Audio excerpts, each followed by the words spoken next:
Assalamualaikum warahmatullahi wabarakatuh. Perkenalkan kami kelompok SMP Negeri 2 Piungan ingin mempresentasikan hasil tentang skenario pembelajaran berbasis ajaran taman siswa yang disusun oleh kelima kelompok kami. Yang pertama, Skolastika Novita Widyarsana, Desi Anggraini, Helma Amelia, Eka Sarinawaningrum, dan yang terakhir, Rini Dwi Astuti.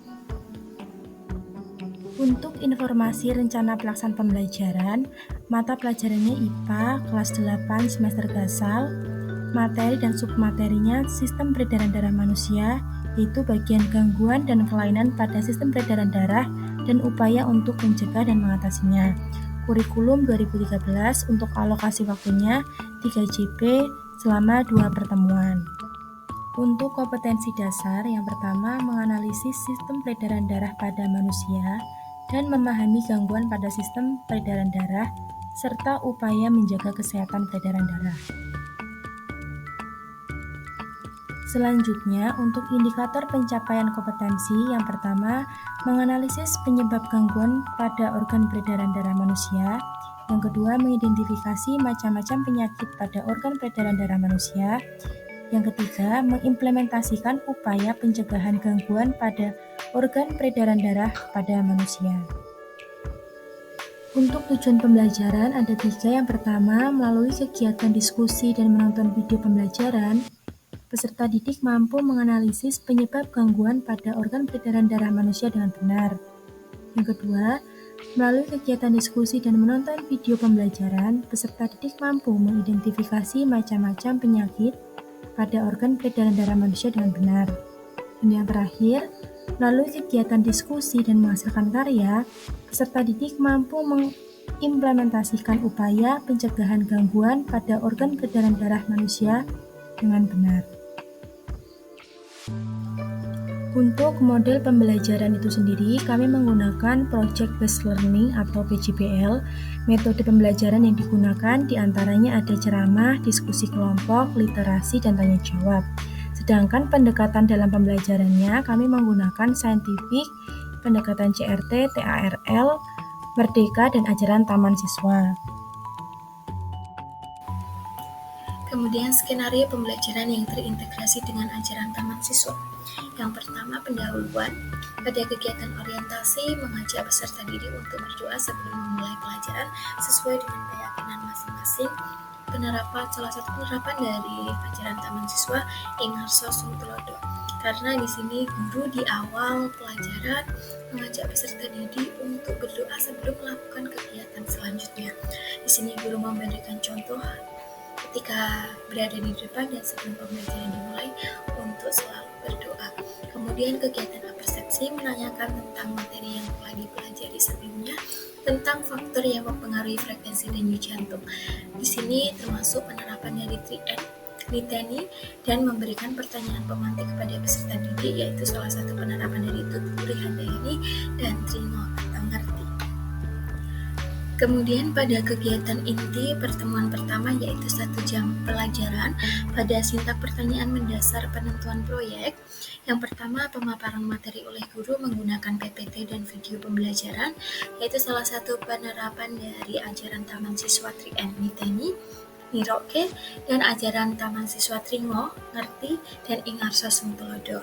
Yang kedua, peserta didik mengamati penjelasan guru, yaitu penerapan dari 3N Ngerti, Tringo, Ngerti, dan Ingarso Sumtulodo. Yang ketiga, guru bertanya kepada peserta didik tentang cara yang dapat dilakukan untuk menyebarluaskan informasi mengenai gangguan pada sistem peredaran darah di lingkungan masyarakat, termasuk penerapan dari Tringo Ngroso. Yang keempat, guru memberikan pengantar agar hasil karya yang dibuat dikaitkan dengan keseharian dan budaya di Indonesia, yaitu penerapan dari Madio Mangunkarso dan Tringo Ngroso. Kemudian pada sintak mendesain perencanaan proyek, yang pertama, pembagian kelompok oleh guru penerapan dari ASI dan ASUH. Yang kedua, peserta didik menyusun rencana pembuatan model proyek, alat, bahan, dan pembagian tugas dalam kelompok, termasuk penerapan 3N, Nambai, dan Triko kooperatif. Yang ketiga, peserta didik mengumpulkan ide bersama kelompok, terkait dengan desain proyek yang akan dibuat. Salah satu penerapan dari ajaran Taman Siswa, Tri-N Nambahi, ASIH, ASAH, Triko, kooperatif konsultatif. Kemudian pada sintak penyusunan jadwal pelaksanaan proyek, itu peserta didik bersama guru membuat kesepakatan tentang waktu pengumpulan proyek. Kemudian pada kegiatan inti pertemuan kedua yaitu 2 jam pelajaran pada sintak pelaksanaan proyek dengan fasilitas dan monitoring. Yang pertama, peserta didik mencari sumber informasi terkait dengan gangguan pada sistem peredaran darah yang mereka dapatkan, termasuk penerapan dari ajaran Tri-N Nambahi. Yang kedua, peserta didik secara kolaboratif menyelesaikan proyek terkait gangguan pada sistem peredaran darah menggunakan alat dan bahan yang sudah dibawa, yaitu penerapan Trimo, Lakoni, dan Tri-N Nambahi. Kemudian yang ketiga, guru sebagai fasilitator memantau keaktifan peserta didik, memantau perkembangan proyek, dan membimbing peserta didik jika mengalami kesulitan selama melaksanakan proyek, yaitu penerapan dari ajaran Ingma Diomangunkarso dan ASIH. Kemudian sintak penyusunan laporan dan presentasi hasil proyek. Yang pertama, peserta didik berkelompok mempresentasikan hasil proyek yang mereka buat dengan percaya diri. Salah satu penerapan Tutu Handayani, ASAH, dan Kandel. Kemudian yang kedua, peserta didik lain memberikan tanggapan dengan santun, penerapan Tri-N yaitu Nambahi. Kemudian sintak selanjutnya evaluasi proses dan hasil proyek. Yang pertama, peserta didik bersama guru membuat kesimpulan mengenai hasil proyek dari semua kelompok, yaitu penerapan Tri-N Nambahi dan Triko korektif.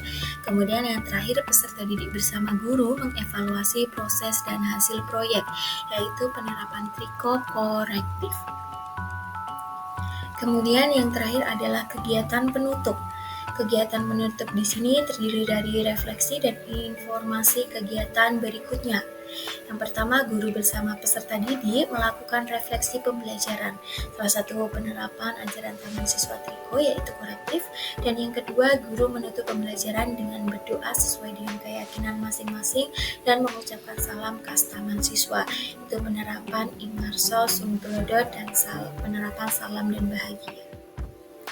Kemudian pada kegiatan refleksi pembelajaran, selain guru melakukan refleksi bersama peserta didik dengan memberikan beberapa pertanyaan refleksi, guru juga melakukan refleksi terkait dengan hal-hal yang sudah dilakukan selama proses pembelajaran dengan mengacu pada beberapa pertanyaan, yaitu yang pertama, apakah semua peserta didik benar-benar sudah paham dengan materi yang diajarkan sesuai dengan tujuan pembelajaran. Yang kedua, apakah cara mengajar saya sudah sesuai dengan apa yang saya rencanakan? Yang ketiga, apakah saya benar-benar telah membimbing peserta didik selama diskusi kelompok? Yang keempat, kendala apa yang ditemukan selama pembelajaran? Yang kelima, apakah solusi yang diambil sudah mengatasi kendala tersebut? Dan yang terakhir adalah, apakah perubahan yang akan dilakukan untuk pertemuan berikutnya? Kemudian kami juga menerapkan pembelajaran diferensiasi dengan pendekatan THRL pada perangkat pembelajaran, yaitu guru memberikan kedalaman isi dalam penyajian produk proyek yang disesuaikan dengan tingkat pemahaman peserta didik. Di sini merupakan pendekatan THRL diferensiasi konten. Kemudian yang kedua, guru memberikan kebebasan terkait bentuk hasil karya yang dihasilkan peserta didik. Peserta didik diperbolehkan membuat poster, mind map, peta konsep, slogan, maupun infografis. Di sini pendekatan THRL berupa diferensiasi produk. Kemudian, asesmen yang kami terapkan pada pembelajaran yang berbasis ajaran Taman Siswa, yang pertama adalah asesmen formatif, di mana asesmen tersebut mengukur sikap dari peserta didik dengan bentuk non-tes dan melakukan observasi menggunakan jurnal lembar observasi. Kemudian yang kedua adalah asesmen formatif ranah keterampilan dengan non-tes juga untuk unjuk kerja pembuatan hasil karya. Dan yang ketiga adalah asesmen sumatif, di mana ranah asesmen ini adalah pengetahuan peserta didik dengan menggunakan tes tertulis dengan soal pilihan ganda dan esai, yaitu LOTS dan HOTS. Untuk yang pertama, asesmen formatif ranah afektif atau sikap. Di sini asesmen ranah afektif berisi perilaku-perilaku yang menekankan aspek perasaan dan emosi seperti minat, sikap, dan motivasi. Indikator afektif peserta didik yang diukur meliputi sikap jujur, kreatif, disiplin, tanggung jawab, toleransi, kerjasama, dan santun. Berikut adalah tampilan instrumen penilaian indikator dan kriteria asesmen formatif ranah afektif yang telah kami rancang.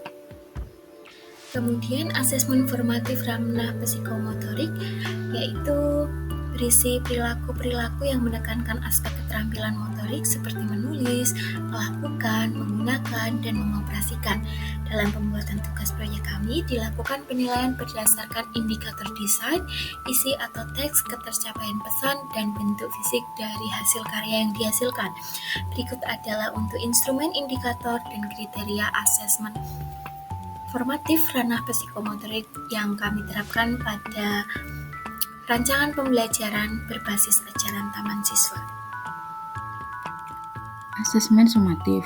Asesmen sumatif dilakukan di akhir proses pembelajaran untuk mengukur tujuan pembelajaran yang telah dibuat. Asesmen sumatif ranah kognitif berisi perilaku yang menekankan aspek intelektual, seperti pengetahuan, pemahaman, dan pengertian. Jenis soal yang diberikan berisi pilihan ganda sejumlah 10 soal dan esai sebanyak 3 soal. Dalam perangkat pembelajaran, terdapat juga LKPD. LKPD yang digunakan hanya satu jenis saja, namun peserta didik dibebaskan untuk membuat hasil karya sesuai dengan kemampuannya. Hasil karya dapat berbentuk poster, slogan, mind map, peta konsep, ataupun infografis. Kemudian terdapat pula bahan ajar. Bahan ajar berupa e-modul yang diintegrasikan dengan ajaran Taman Siswa berupa 3N dan Tringo. Pada e-modul juga terdapat penjelasan tentang ajaran tersebut. Berikut kami lampirkan link pembelajaran. Yang pertama untuk rancangan pembelajaran dan yang kedua adalah link modul ajar. Berikut merupakan tampilan e-modul yang telah kami buat. Yang pertama tampak cover depan dan yang kedua adalah tampak cover belakang. Berikut tampilan e-modul selanjutnya yaitu berisi ajaran Taman Siswa. Ajaran Taman Siswa yang kami gunakan yaitu konsep 3N dan Tringo. 3N berisi niteni, niroake, dan nambahi. Sedangkan Tringo berisi ngerti, ngroso, dan nglakoni. Tahap pembelajaran berisi ngerti berisi gangguan pada sistem peredaran darah dan upaya untuk mencegah. Ngroso berisi mempelajari materi ini akan membantu memahami gangguan sistem peredaran darah dan penyebabnya. Serta ngelakoni siswa diminta untuk membuat hasil karya untuk mengedukasi masyarakat untuk hidup sehat agar terhindar dari gangguan pada sistem peredaran darah. Tampilan e-modul pada halaman selanjutnya yaitu Tringo ngerti. Pada lembar ini dijelaskan suatu penyakit tentang gangguan pada sistem peredaran darah serta upaya untuk mencegah dan mengatasinya.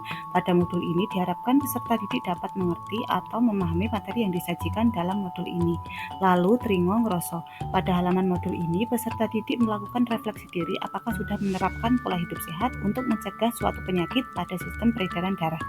Pada lembar ini, peserta didik diarahkan untuk merefleksikan diri dalam lembar yang tersedia. Selanjutnya, Tringo nglakoni. Pada halaman di modul ini, peserta didik diarahkan untuk membuat suatu tentang gangguan penyakit dan cara pencegahannya. Selanjutnya, 3N niteni. Pada lembar ini ditampilkan sebuah video pembelajaran untuk memperkuat pemahaman peserta didik. Selanjutnya, 3N niroake. Pada lembar ini disajikan contoh langkah pencegahan untuk menghindari penyakit sistem peredaran darah. Selanjutnya, 3N nambahi. Pada lembar ini disajikan soal teka-teki silang dan pilihan ganda untuk mengukur pemahaman peserta didik. Yang terakhir yaitu nambahi. Pada lembar ini memuat tentang soal esai, pengayaan, dan remedial. Berikut paparan skenario pembelajaran dari kelompok kami. Terima kasih.